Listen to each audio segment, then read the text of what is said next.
merubah Undang-Undang 12 tahun 2012 tentang ya, akreditasi yang ada di dalamnya agar tidak bayar, dan silahkan dilakukan oleh LAM, tetapi LAM-nya harus paham dulu ya, esensi penilaiannya itu. Ya.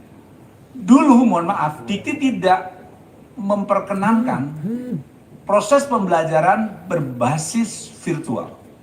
Tapi sekarang sudah 3 tahun, mau tidak mau, suka tidak suka, teknologi ya, menghapus semua perencanaan perundangan yang berlaku di negara ini.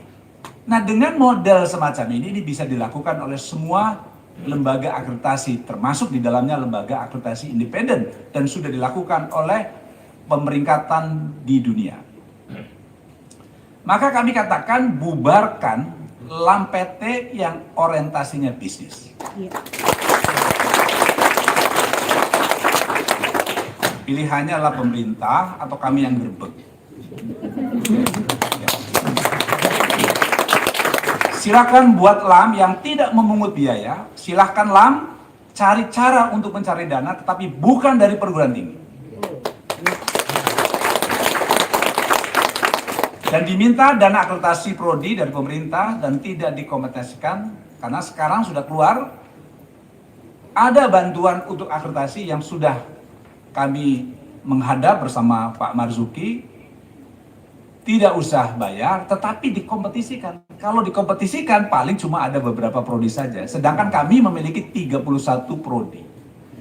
31.000, maaf. Yang ketiga, dalam rencana undang-undang Sisdiknas disebutkan bahwa akreditasi institusi itu sunnah dan akreditasi prodi itu wajib. Ini mohon kiranya ini terbalik ya. Mestinya akreditasi institusi itu wajib karena rektor yang bertanggung jawab penuh terhadap mutu pendidikan. Akreditasi prodi sunnah, mau akreditasi atau tidak ada masalah. Nah, akhirnya siapa saja nanti ke depan yang ingin berakreditasi dengan lembaga akreditasi independen dengan biaya dibantu oleh pemerintah, ya silakan. Kalau yang tidak mau, ya nggak masalah. Ya. Kemudian dalam akreditasi itu ada peringkat C, baik, ada peringkat B, baik sekali, A, unggul. Hal ini tentu menjadi permasalahan bagi, mohon maaf, terutama bagi perusahaan BUMN yang belum paham, khususnya pemerintah daerah juga belum paham. Maka kami menginginkan dalam RUU nanti harus dirubah, hanya ada 2 pilihan, akreditasi itu pilihannya accredited, non-accredited, atau terakreditasi dan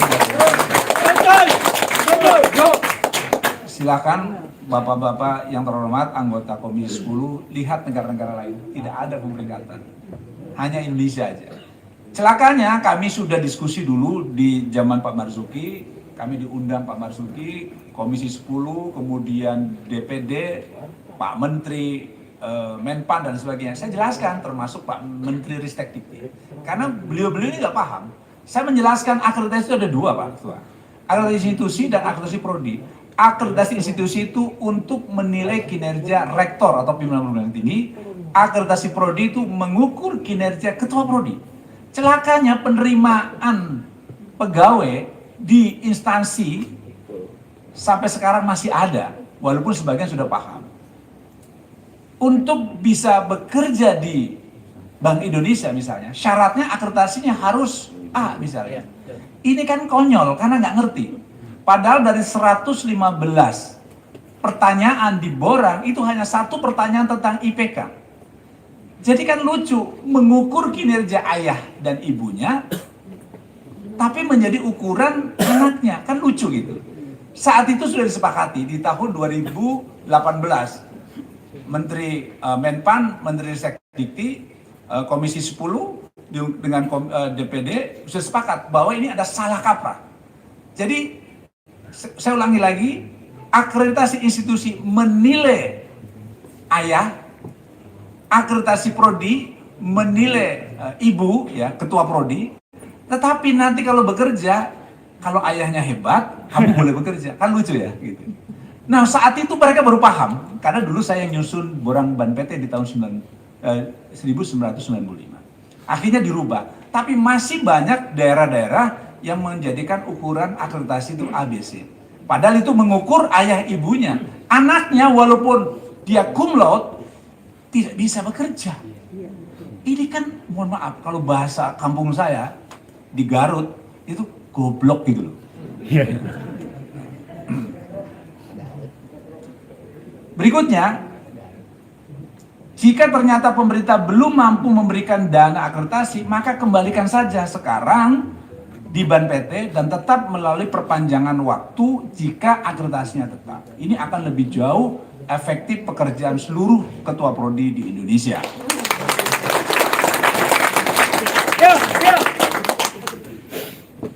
Nanti untuk lebih lanjutnya, saya persilakan Pak Edi, Prof. Edi, Ketua Bidang Lembaga Akreditasi di APTISI bisa menambahkan jika nanti diperlukan.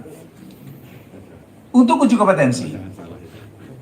Uji kompetensi mahasiswa kesehatan seluruh Indonesia, kami sekarang masih ada 320.000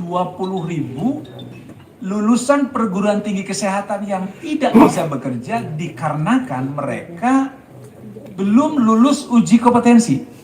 Dan celakanya adalah sesuai dengan Undang-Undang 12 tahun 2012 pasal Pak Zainal pasal berapa? Pasal berapa? 44. Di situ dinyatakan bahwa uji kompetensi itu dilakukan oleh perguruan tinggi bersama lembaga tersertifikasi dan atau organisasi profesi. Itu pasalnya sudah jelas. Pasal 44 Undang-Undang 12 tahun 2012 ayat 2. Tetapi kenyataannya, yang terhormat anggota Dewan Komisi 10, ini dilakukan oleh Dikti. Jadi jelas itu melanggar undang-undang. Karena di dalamnya ratusan miliar tiap tahun mengalir. Dan celakanya dipungut oleh PTN. Sedangkan pemahaman kami, jika ada lembaga yang memungut uang masyarakat, itu harus seizin DPR. Waktu itu saya lapor ke Pak Marzuki, akhirnya digagalkan. Tapi sekarang dilakukan lagi. Akibatnya perguruan tinggi kesehatan peminatnya kurang karena ada uji kompetensi yang juga salah. Mestinya uji kompetensi itu mestinya ada 3 ranah, ya. Ranah psikomotorik, afektif, terus kemudian ranah apa? Ya, psikomotorik, kognitif. Nah, yang dilakukan di sana hanya 1 ranah. Ya. Kognitifnya saja ujian itu salah sudah jelas. Nah, baru 1 tahun kemarin mereka rubah, tetapi tetap masih dipegang. Dan siapa pemegangnya? Saya minta itu harus diusut di KPK, karena ini uangnya nggak jelas. Ini udah berapa tahun? Udah 10 tahun.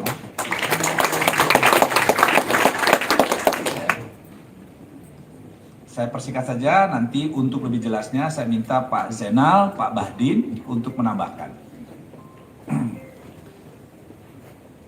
Selanjutnya, lamanya perizinan prodi baru dan penggabungan. 3 kali saya diminta menghadap Pak Presiden Jokowi berkenaan Indonesia yang jumlah jumlah perguruan tingginya 4.521. Saat itu masih 4.200-an. Bersama Pak Menteri Nasir dan Mensesnek, 3 kali saya dipanggil Pak Presiden. Pak Presiden mengatakan, Pak Ketua, kalau bisa Indonesia jumlah mahasiswanya 2.000. Saya baru sehari kemarin pulang dari China. Perguruan tinggi di sana hanya 2.100. Indonesia itu 4.400. Kita terbanyak di dunia.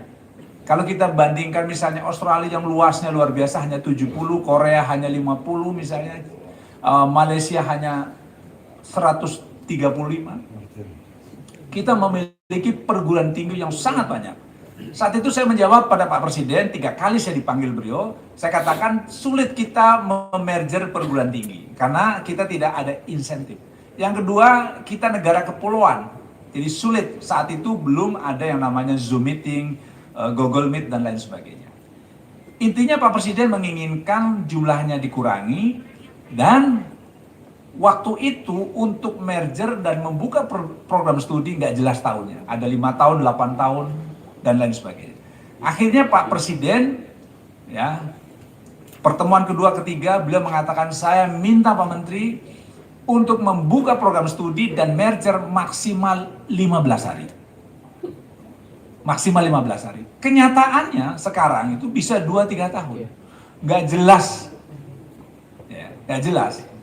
Nah, saya ini tiap hari di WA, di telepon dari Sabang sampai Merauke menanyakan hal-hal yang sepele. Nah, sekarang kan zaman digital, mestinya ini semua bisa diperiksa dengan deep learning, dengan machine learning, tapi diperiksa oleh reviewer yang mohon maaf, pemahamannya tidak standar.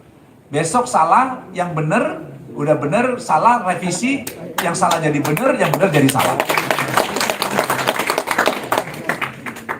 Nah, mohon maaf, di Dikti ini banyak pedagang-pedagang eceran gitu ya, nggak jelas gitu. Ya. Padahal kami di swasta itu banyak reviewer, asesor yang bisa memberikan kontribusi kalau itu memang kesulitan. Dan celakanya lagi, ini instruksi presiden. Kami itu nggak mau. PTS itu lebih baik jadi raja-raja. Kami mau bersatu, merger. Tapi kami dihambat oleh sistem yang nggak jelas. Kami sudah rugi bertahun-tahun, bisa 2, 3, 4 tahun. Kami harus bayar calon dosen, calon karyawan, calon pustakawan, panitia. Itu tiap bulan harus bayar lebih dari 20-50 juta untuk bayar honor-honor. Kalau 2 tahun berapa Pak Ketua? Ini tidak dipahami oleh para pemegang kepentingan. Jadi intinya adalah kami ingin meminta pernyataan Pak Presiden Joko Widodo. Beliau mengatakan 15 hari, dan 15 hari mestinya dilakukan dengan benar. Dulu Pak Dirjen merubah dari silem kerem mata siaga, dari perubahan ini justru menghambat, ya. Lama sekali, tujuannya bagus, tetapi sistemnya ini nggak user friendly dan masih sulit. Kami berharap kalau misalnya di Kemenristek Dikti sulit, kami siap membantu membuat sistem yang jauh lebih bagus dan nggak usah bayar. Jadi daripada di sana diproyekin harus bayar, juga sulit juga. Kami siap kalau misalnya Kemendikbud, apalagi Nadiem ini kan punya perusahaan-perusahaan IT, kami siap serahkan ke APC, kami buatin sistem 1 bulan, insya Allah beres, nggak usah bayar. Kemudian kami juga terhalang dengan pembukaan prodi-prodi kesehatan. Salah satunya kedokteran, perawat, dan lain sebagainya. Saya berulang-ulang di ruangan ini meminta untuk dibukakan program studi kesehatan, khususnya kedokteran. Karena Bapak Ibu yang saya hormati, semakin banyak dokter, semakin negara ini bagus, semakin murah. Kedokteran itu mahal, ada mafianya. Untuk bisa membuka program studi kedokteran itu butuh biaya yang sangat besar. Kenapa? Coba kalau kita lihat, setiap perguruan tinggi kita boleh buka fakultas hukum. Jadi ahli hukum kan banyak. Kan kita enak dengan ahli hukum banyak, jadi ricu kan kita? Nggak gitu. Semakin banyak ahli ekonomi, semakin kita paham tentang ekonomi. Semakin banyak dokter diharapkan biayanya fakultas kedokteran itu jadi murah, dan orang tentu banyak sehat. Sekarang untuk bisa lulus menjadi mahasiswa kedokteran kurang lebih di swasta butuh 1 miliar. Padahal untuk menjadi sarjana hukum 15 juta selesai. 15 juta. Nah, kalau kedokteran mahal, ini berarti sesuatu. Kalau semua perguruan tinggi dipersilakan, asal persyaratan terpenuhi, ini akan jadi murah. Nanti saya persilakan tambahannya dari Rektor Universitas Balikpapan. Ini bukan hanya Balikpapan saja, ini semua ini Pak Marzuki semua pada kita kedokteran ya. Dan juga mohon maaf dari penggabungan ini kami mohon yang terhormat Pak Ketua, kita juga pengen dilayani lebih dekat lagi. Kalau dari Papua harus ke Jakarta, kalau harus dari Sulawesi Barat harus ke Jakarta, itu sulit sekali. Maka mestinya kita tambah lagi pembukaan L2 Dikti di tiap provinsi. Salah satunya Kalimantan Timur misalnya. Jadi agar lebih mudah, ya, lebih mudah pelayanannya. Daripada kalau sekarang coba, tadi saya di WA, ya, oleh Rektor UMI. Rektor UMI kalau di sana dihormati sekali, Pak. Rektor Unpas dicegat oleh Satpam. Rektor UMI ngancam, Pak, saya punya 36 mahasiswa, kami bawa kepung DPR. 36.000. Rektor Unpas punya 30 mahasiswa, Rektor Unpas WA saya kepung mahasiswa saya gitu. Nah, saya mohon maaf Pak Rektor, semua ini kan rektornya besar-besar mahasiswanya. Tapi kita sepakat nanti kalau ini nggak beres baru kita turunin semua mahasiswa. Tentu Pak Ketua dan teman-teman Komisi 10 paham ya, anggaran pendidikan kita yang 20% belum mencapai itu semua. Kami mohon itu bisa ditempuh dengan baik dan kami ingin sekali Pak Saiful Huda, kami bisa bicara ini tiap 6 bulan sekali kan, agar RDP ini bisa didengarkan dengan baik. Juga termasuk kita lagi membicarakan hal-hal yang sangat sensitif bagi perguruan tinggi, yaitu masalah pajak perguruan tinggi. Pajak perguruan tinggi kita ini luar biasa seperti perusahaan perseroan terbatas. Undang-Undang Sisdiknas, Undang-Undang 12 tahun 2012 disebutkan perguruan tinggi adalah nirlaba. Tapi kenyataannya kita diperlakukan seperti perusahaan. Semuanya kena pajak, bahkan kemarin hampir-hampir mahasiswa masuk uang kuliah kena pajak. Kami mohon kiranya berbagai pajak nanti bisa didiskusikan. Nanti saya minta Pak Marzuki Ali dan Pak Jainuddin nggak hadir ya, Pak Marzuki Ali lah nanti bisa menambahkan. Saya kira secara umum inilah tambahan-tambahan yang nanti bisa teman-teman tambahkan, khususnya yang terakhir adalah permasalahan perguruan tinggi Indonesia Timur, terakhir Pak. Yaitu banyak masalah perguruan tinggi di Indonesia Timur, khususnya Papua. Kami meminta pemerintah memperhatikan kondisi Indonesia Timur, khususnya Papua, dan permasalahan kekurangan sumber daya manusia dosen perlu mendapatkan perhatian khusus. Lebih lanjut nanti akan kami minta Pak Basri Moding ya, dan Pak Zakaris Gaye dan Pak John Agustinus untuk menambahkan ya walaupun berapa menit. Saya kira itu saja, kami persilakan Pak Marzuki Ali untuk menambahkan permasalahan pajak. Silakan Pak Marzuki.